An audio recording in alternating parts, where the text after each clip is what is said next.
Welcome back to Normal Bandits Book Club. This is our fifth meeting. So the book I've picked for this month is Shakespeare's Othello, which I have right here. I picked this book because William Shakespeare's name already precedes him. He's a well-known author, poet, playwright, you name it. And Othello is one of his most well-known and most acclaimed works.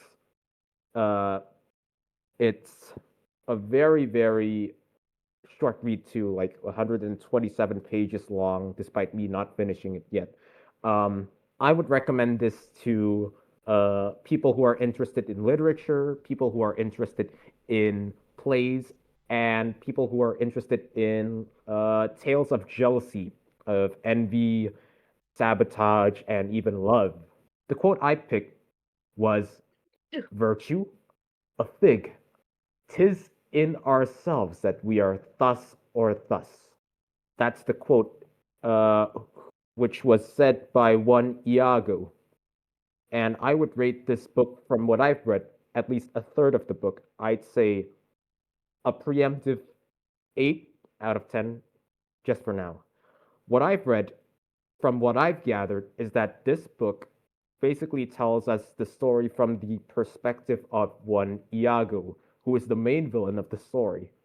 So unfortunately, I don't think I can um, tell you guys more about the story. But the language, per Shakespearean literature, tends to gravitate towards Old English and even its own type of Shakespearean grammar, which, as someone who hasn't read a lick of Shakespeare, I felt a bit in the in the waters. There we go, in the waters. Yeah. Uh, in the book itself, you got characters speaking in long monologues about their own intentions, about their own feelings, and it's all grandiose. It's all very, very, I guess, not flowery, but yeah, grand. I think that's the most fitting term about this book.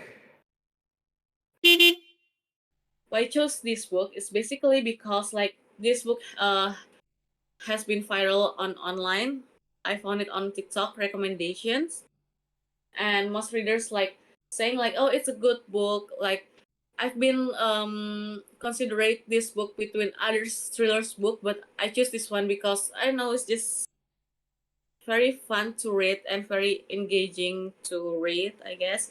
My rating for this book is actually 8 out of 10 because this book helps me a lot to get out from the reading slump, and yeah, it's just so fun to read. And then also why I would recommend it for those who likes thriller book or someone that's trying to get out from the reading slump condition. I probably recommend you because it's very each chapter is just um convince you to read more.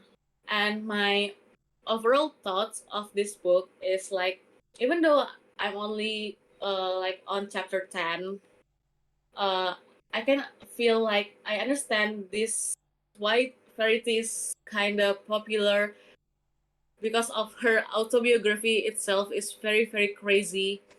I think I just want to know what's the end of the story, like what is the husband role in here, and also why is Verity is got into a car crash. Is it because her husband that actually broke the machine of the car? But I don't know. So basically, Verity is jealous of her children, like three of her children, because Jeremy, which is her husband, is giving much more attention to them. It's like Verity is writing down like, I'm so jealous of them because like Jeremy is loving them more than me, and I have to abort them because so Jeremy can love me more than them. And it was like, I was like, God damn, this woman is okay. And also this book is also they write down how Verity actually trying to abort her children.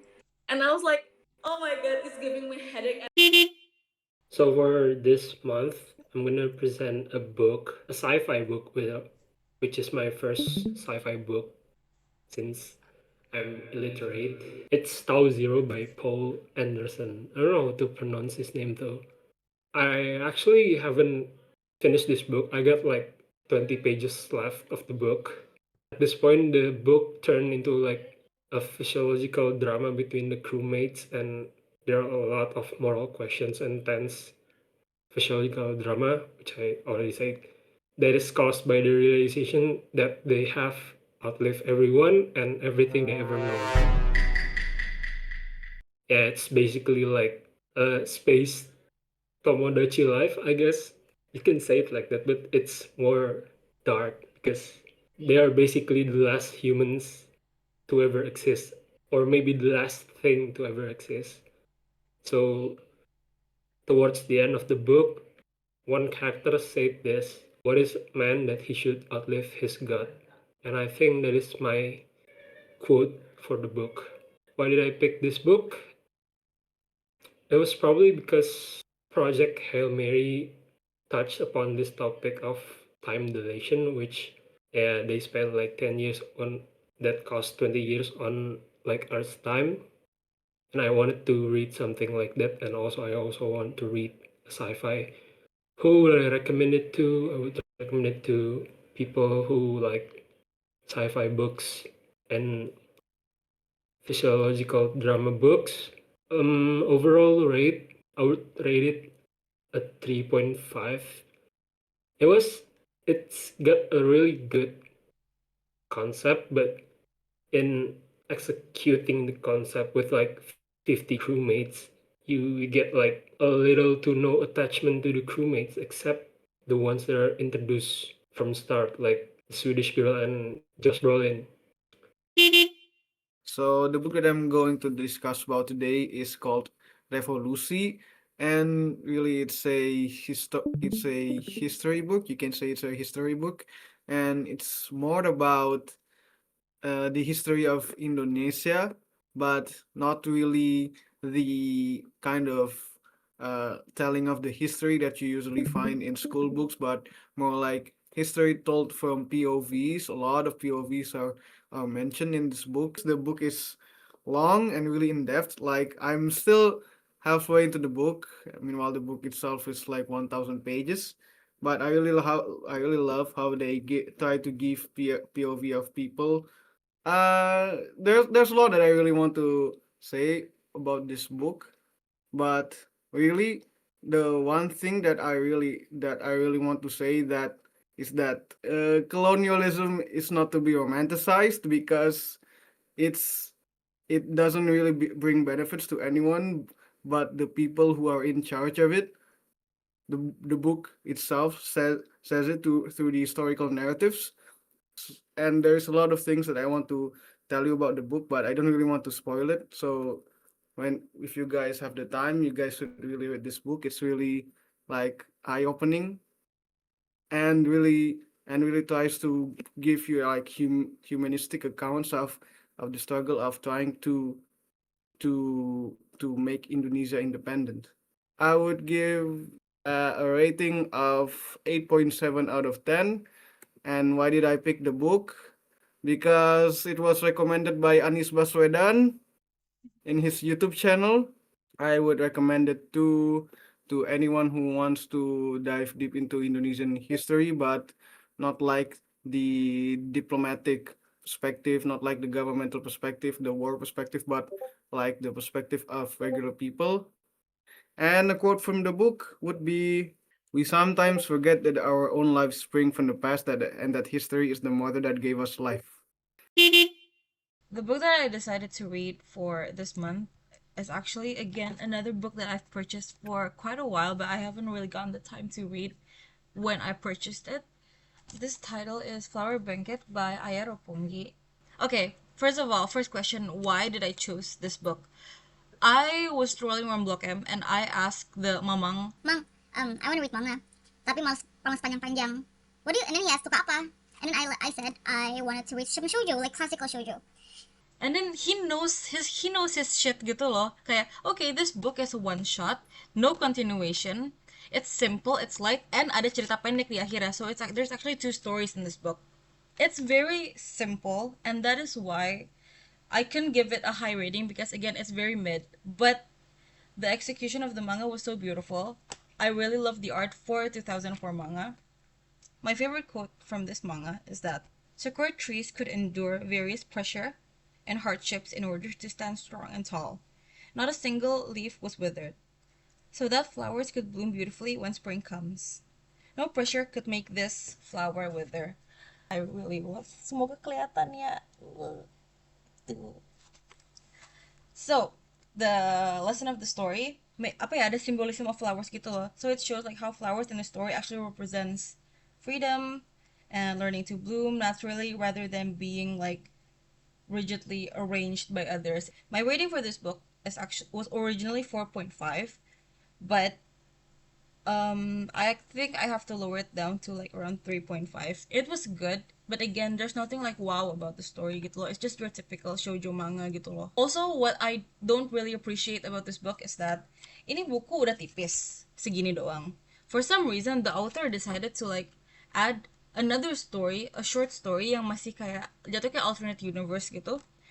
Like seharusnya story-nya bisa di-expand lebih, but she used segini pages buat bikin like alternate universe. She could have used this much pages to expand the universe more gitu loh, other than making an alternate universe.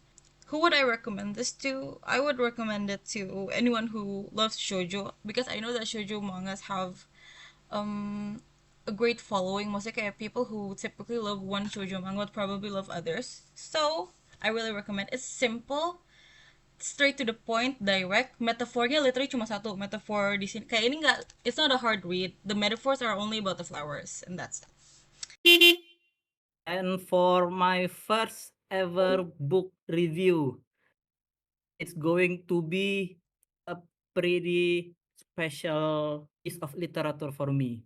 And it's Don't Toy With Me, Miss Nagatoro. Woo! Don't bully me, Miss Nagatoro. Woo!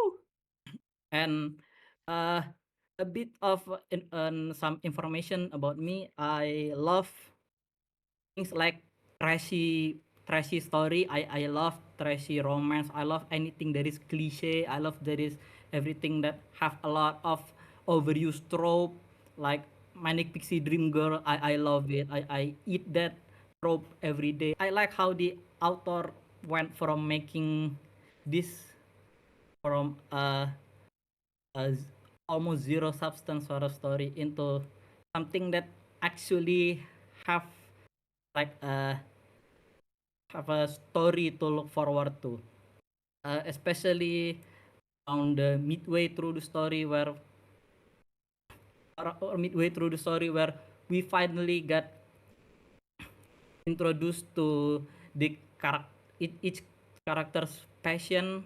I learned that the reason why the author for some reason turned this series from like a author's disguise fetish into like an actual manga is because he's so glad that his Naruto and Hinata ship came that he wanted to make a wholesome story himself. And my quote is that it's amazing just how a great story could be created if the author choose to make stories with their head and heart instead of their like what horniness or something like that. Yeah. For my rating, I think 3.5 out of 5 sort of story.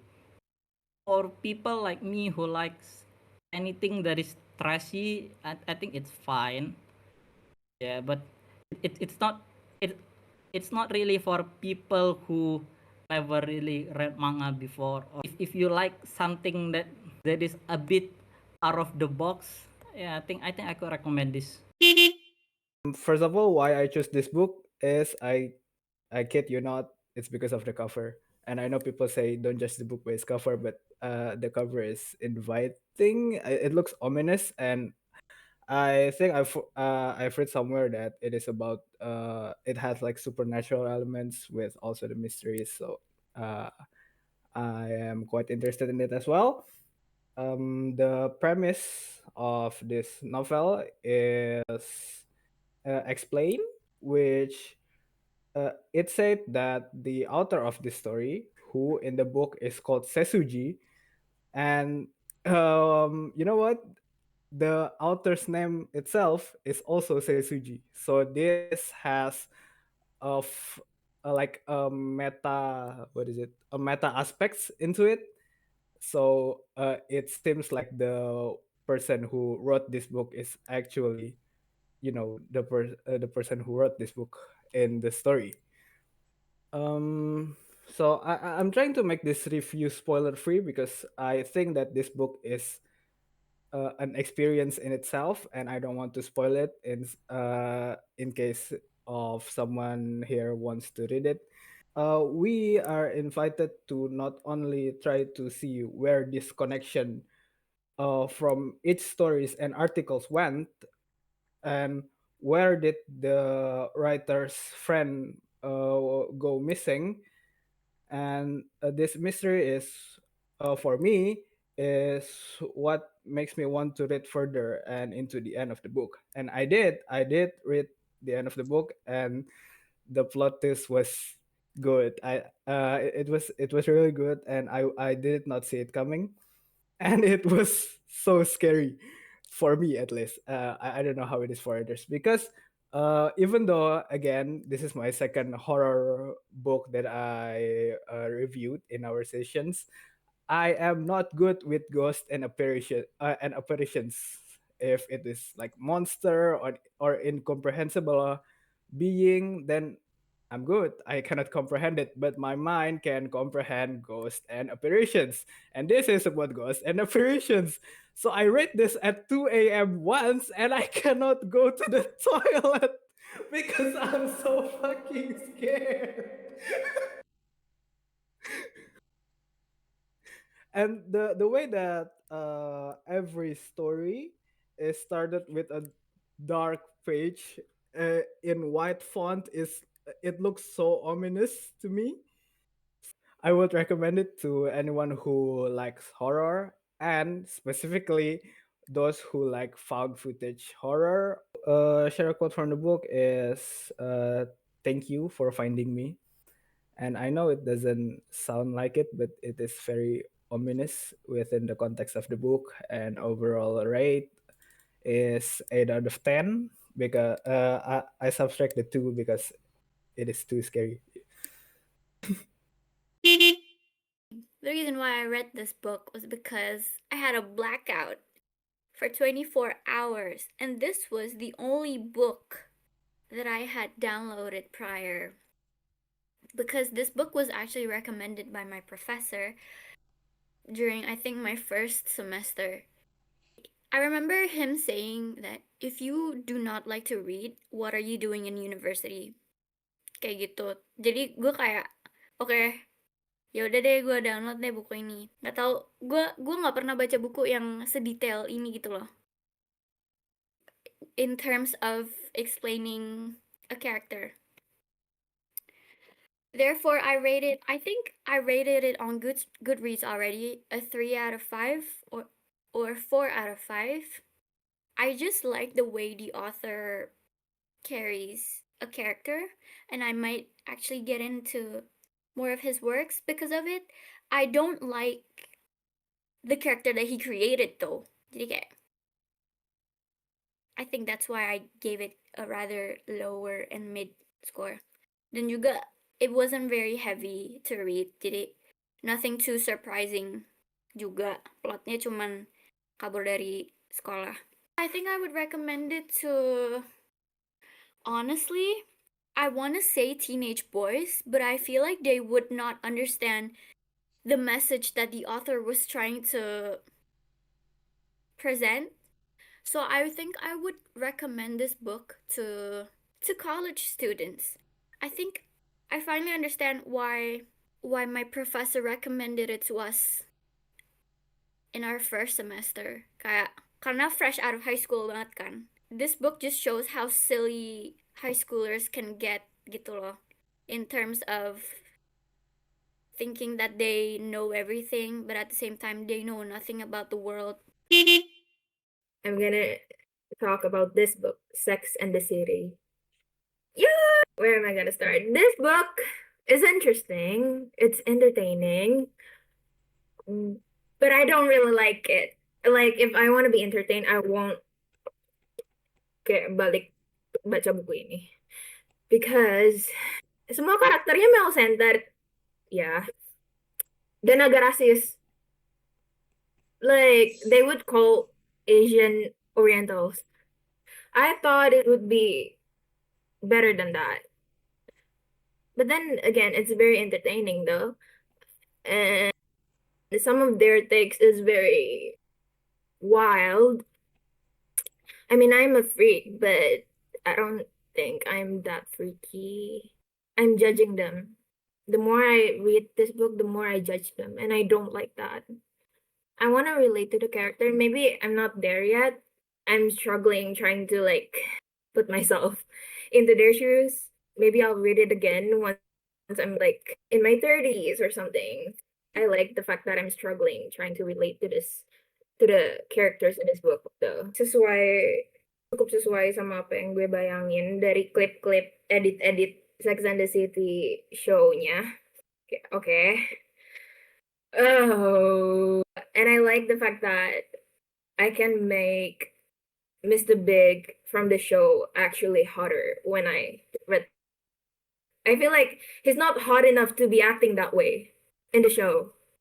From what I know, fandomnya Sex and the City itu kayak agak suka banget sama Carrie, but I actually like her. She's messy, and that's what I like about her.